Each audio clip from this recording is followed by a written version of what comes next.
This was because he never had been stung by a bee. He regularly boasted about it when the subject came up.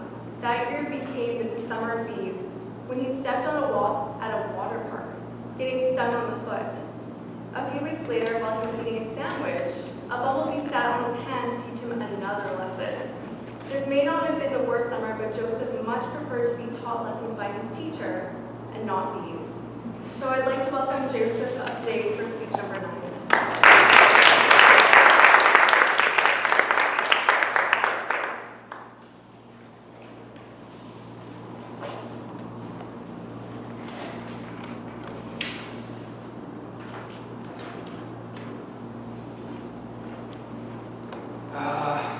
Not again, we just went.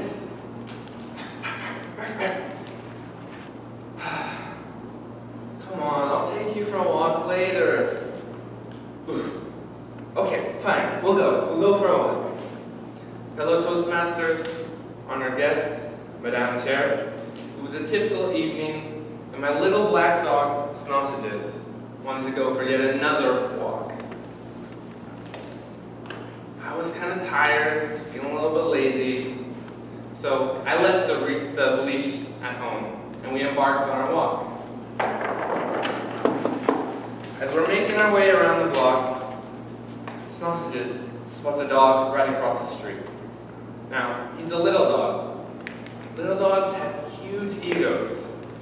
He immediately decides, I'm going to show him who's boss, and darts into the street to go chase after this dog.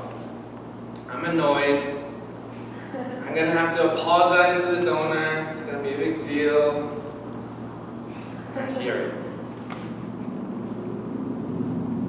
A huge white truck comes barreling down the road.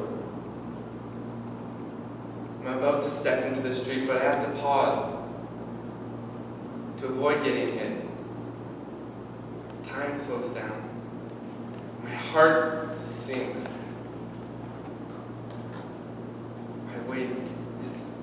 Minutes seem to pass by, waiting for him to reappear again. And he's in one piece. I'm ecstatic! I can't believe it. I have all this adrenaline pumping. I'm frightened, he's frightened. I run over and scoop up Sausages into my arms to carry him off to safety. The other dog owner shouts at me, "That's why you use a leash!" To which I snap back, "You don't think I effing realize that right now? How about a little sympathy? My dog just got ran over." My mom and I head straight to the emergency vet. He's examined, he's x-rayed, he's comforted. Turns out, he's got a scratch on his inner leg, and he's limping a little, but he's okay. There's no internal damage, there's no fractures. He's frightened as hell, but he's okay.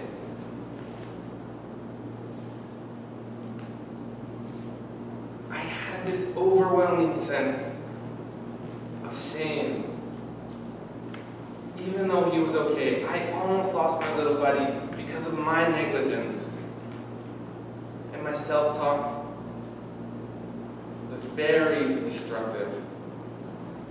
I kept thinking, how could I be such a horrible dog owner and let something like that happen? I almost lost Sausages. After a big mistake, what do the thoughts that run through your head sound like? Does it ever sound like, I'm a loser, I'm a mistake, I'm a mess? If you start to hear something like that going inside your head, that's a red flag that you're experiencing shame. And it's a good point to note that you need to keep your self-talk on a leash. When your self-talk goes chasing after shame, there's no telling where it will go. It's very self-destructive. My favorite author, Brené Brown, is a shame researcher.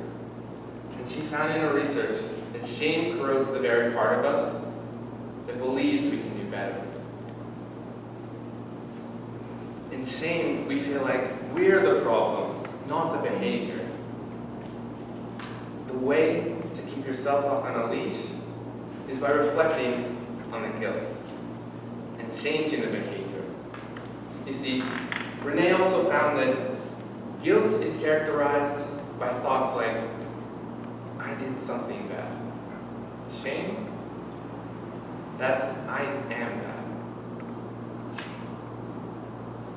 There's nothing you can grow from in shame. In fact, shame is destructive. I've said this again and again, but shame is destructive. There's nothing to gain in unleashing shame.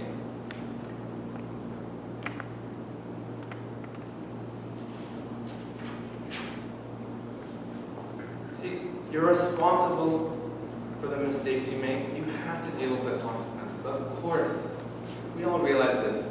It's nothing new. But it's in how you deal with those consequences and what goes on inside your head that affects how you deal with it. Seeing yourself as a mistake versus seeing the behavior as a mistake. One more thing that Brené found was shame is highly correlated with addiction, aggression, depression, eating disorders.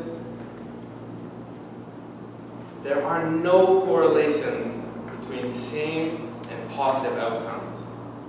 There is nothing to gain from unleashing shame. When I heard that other dog owner's words, I snapped at him. I unleashed this other side of me that doesn't like to come out very often. It was very hurtful. The reason it was so hurtful is because my self-talk went chasing after shame. Just like my dog went chasing after that larger dog, my shame was just the direct target that my self-talk went chasing after. If it wasn't for reflecting on the guilt, I might still be beating myself up today. But you know what? I was able to reflect on it and see that it was the behavior that was the problem. And I changed. I'm now much more responsible and make sure to grab my leash every time I take sausages out for a walk. The next time you find yourself making a big mistake, please pay close attention to what your self-talk was chasing after. There's nothing to gain from unleashing shame. It's in reflecting on guilt that we learn to do better.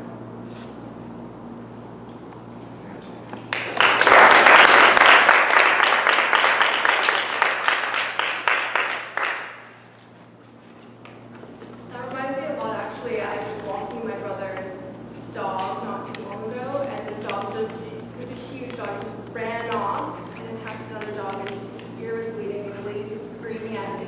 And I haven't walked this dog since. It's just, I know what you mean. I'm glad to hear the sausages is okay. So moving on, we